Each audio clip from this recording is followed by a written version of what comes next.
Erling Haaland. Dia bukanlah manusia, melainkan dia sosok predator. Dia adalah predator bagi baris pertahanan lawan, khususnya penjaga gawang. Penampilannya untuk Manchester City dan Norwegia telah menjadi buktinya.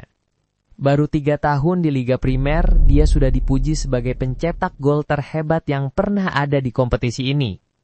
Namun apa yang dilakukan bersama timnas mungkin lebih mengesankan. Karena untuk pertama kalinya dalam hampir 3 dekade, Norwegia akan mengikuti Piala Dunia 2026 berkat predator ini. Sekarang pertanyaannya adalah, seberapa hebat Erling Haaland sebenarnya? Dan bagaimana dia berevolusi menjadi predator yang menjamin mencetak gol hampir setiap minggu? Semua pertanyaan itu akan dirangkum dalam video ini.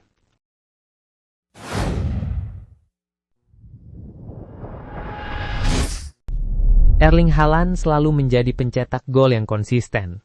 Setelah mencetak gol melawan Liverpool sebelum jeda internasional, torehan golnya kini menjadi 14 gol di Liga musim ini. Sebelum berkarir di City, insting mencetak gol Haaland sudah terlihat semenjak berseragam RB Salzburg. Lantas, bagaimana ia bisa berevolusi dengan cepat di City? Untuk benar-benar memahami evolusi Erling Haaland, kita harus mundur sedikit. It was Ivan Toney who was making the run, but it was well stopped by the City defenders, and now they can try and break with Erling Haaland, who could be in on goal here.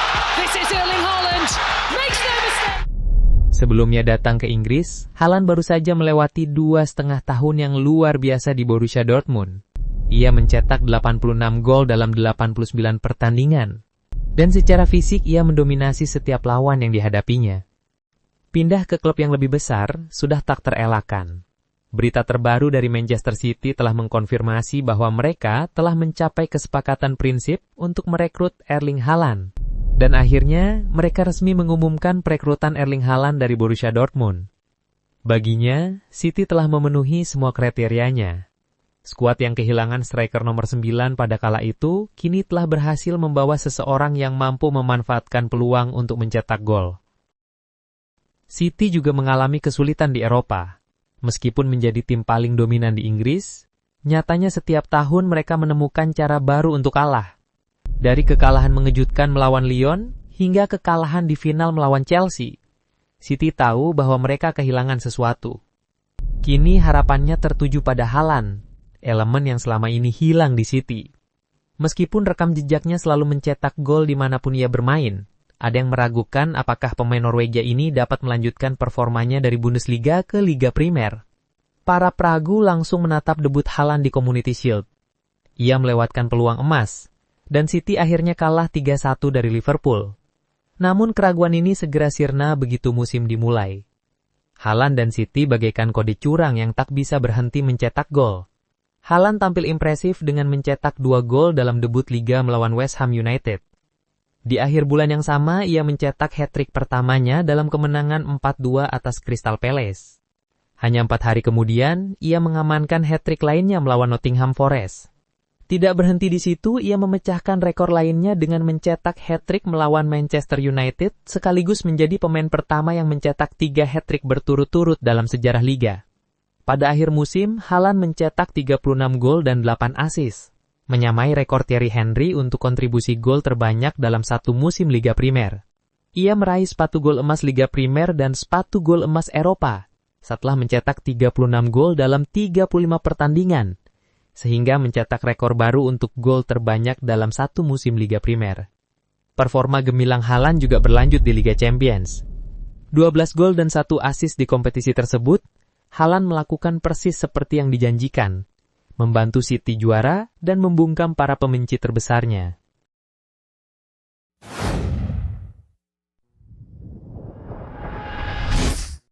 Di balik torehan gol yang luar biasa, ada saja kekurangannya.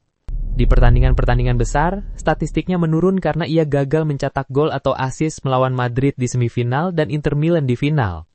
Ada beberapa pertandingan di mana Haaland hanya menyentuh bola 10 kali dan nyaris tidak terlibat. Akibatnya, meskipun ia masuk dalam perbincangan Ballon d'Or, penghargaan atas pencapaiannya di musim itu masih kurang. Kritik terus berlanjut hingga musim 2024. Dari cara orang-orang membicarakannya, Anda mungkin lupa bahwa Haaland memenangkan sepatu gol emas kedua, dan membantu City meraih gelar Liga Primer berikutnya. Ia tetap mencetak 27 gol meski absen sebagian besar musim karena cedera. Tetapi semua pembicaraan hanya tentang kurangnya keterlibatannya dalam pertandingan perempat final melawan Real Madrid di Liga Champions. Haaland kini menjadi korban dari kesuksesannya sendiri. Ketika Anda mencapai puncak yang dicapainya begitu cepat, apapun di bawah itu terasa mengecewakan. Bagi kebanyakan pemain, mencetak lebih dari 20 gol adalah puncak karir mereka. Namun bagi Haaland, itu adalah musim yang biasa-biasa saja. Saya pikir hal itu juga merugikannya, karena ia belum pernah berlaga di turnamen internasional besar seperti Piala Dunia maupun Piala Eropa. Dia masih punya banyak waktu untuk mengembangkan beberapa area permainannya agar lebih baik. Tetapi tugasnya adalah mencetak gol dan dia melakukannya lebih baik daripada siapapun. Bahkan ketika dia tidak mencetak gol, perhatian yang dia dapatkan dari para pemain bertahan membantu City mencetak gol. Misalnya, gol Rodri di final tidak akan terjadi jika pemain seperti Haaland tidak menekan pertahanan lawan. City juga sekarang memiliki peluang langsung saat bermain dari belakang. Kerja keras seperti itu tidak akan membuat Haaland terlihat bagus secara individu, tetapi membantu tim secara keseluruhan. Kemanapun dia pergi, siapapun yang dia bela, Anda tidak bisa menghentikan Erling Haaland mencetak gol. Itu mengapa dia bukan manusia, melainkan predator.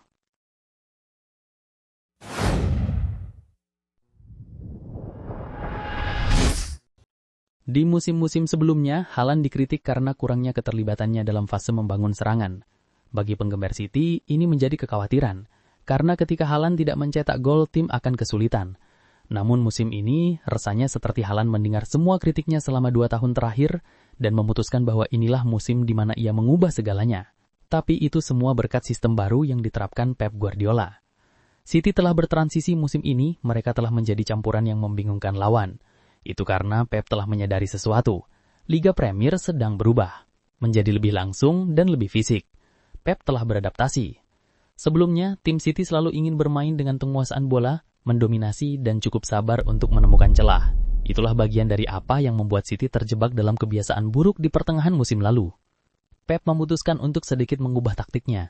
Seperti yang telah saya uraikan di video sebelumnya, kita telah melihat Haaland mencetak gol-gol melalui serangan balik, mengatur waktu lari, dan menggunakan kecepatan dan ketenangannya untuk menyelesaikan peluang. Di timnas Norwegia, ia menunjukkan teknik klasik seperti gol yang ia cetak melawan Italia. Kebanyakan striker akan langsung menembak begitu mereka mendapatkan peluang, tetapi Haaland memiliki ketenangan untuk melewati zona rumah dan menyelesaikannya. Ini adalah daftar pencetak gol terbanyak City di Liga Premier musim ini, dan mereka tertinggal 4 poin dari pemuncak klasemen sementara. Jadi apa arti semua ini? Gol-gol Erling Haaland menjadi pendorong utama Manchester Biru di Liga. Itu berarti City bergantung pada Erling Haaland untuk mencetak gol. Namun bagi pelatihnya, hal itu bukan masalah. Dengan menempatkan predator seperti itu di lini depan, akan bodoh jika tidak melibatkannya dalam aksi sebanyak mungkin. Pep tahu apa yang dia punya, dan itulah mengapa dia memiliki tim yang sekarang bermain sesuai kekuatan Haaland. Kini dengan pemain seperti Jeremy Doku, Phil Foden, dan Ryan Cherky, City punya lebih banyak cara untuk memberi umpan matang kepada Haaland di lini serang tim.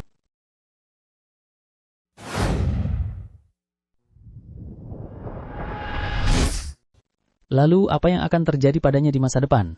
Yang jelas, Haaland telah menandatangani kontrak dengan City hingga 2034, sekaligus menggagalkan rumor tentang potensi kepindahannya ke klub seperti Real Madrid atau Barcelona. Di usianya yang baru 25 tahun, ia sudah menjadi pencetak gol terbanyak sepanjang masa untuk timnas dengan 51 gol. Tidak hanya itu, ia mencetak 143 gol dalam 146 pertandingan untuk Manchester City, 86 gol dalam 89 pertandingan untuk Borussia Dortmund, 29 gol dalam 27 pertandingan untuk RB Salzburg, total 280 gol dalam 348 pertandingan sebagai pemain profesional, dan Haaland bahkan belum mencapai puncak performanya. Sekarang pertanyaannya adalah, bisakah Haaland memecahkan rekor gol internasional sepanjang masa Cristiano Ronaldo? Mungkin semua orang menganggap 140 gol Ronaldo Portugal sebagai sesuatu yang tak tersentuh. Itu seperti rekor luar biasa yang tak akan pernah bisa dicapai oleh siapapun. Tapi kemudian Haaland muncul dan tiba-tiba rekor itu tak lagi terlihat aman. Sekarang dia mencetak 55 gol dalam 48 pertandingan untuk timnas Norwegia. Jika dirata-ratakan, Haaland mencetak 1 gol per 71 menit. Dan sebagai perbandingan, Ronaldo membutuhkan waktu 140 menit per gol selama karirnya di Portugal. Itu berarti Haaland mencetak 2 kali lebih cepat dibandingkan Ronaldo di level internasional. Dan perlu diingat, Haaland masih berusia 25 tahun. Di kualifikasi Piala Dunia, ia mencetak 16 gol dalam 8 pertandingan, sekaligus menyamai torehan Lewandowski untuk jumlah gol terbanyak dalam satu kualifikasi. Haaland tidak peduli siapa lawannya, apapun situasinya, dia akan selalu muncul dan mencetak gol. Ini mengapa saya bilang ia bukan manusia, dan mengapa Norwegia tampak seperti pesaing yang menakutkan di Piala Dunia nanti. Itulah sekilas review tentang Erling Haaland yang telah kita simak bersama. Jika kalian ingin memberi pendapat, silakan tinggalkan jejak di kolom komentar. Terima kasih sudah menonton hingga detik ini dan tunggu review informatif lainnya di video berikutnya.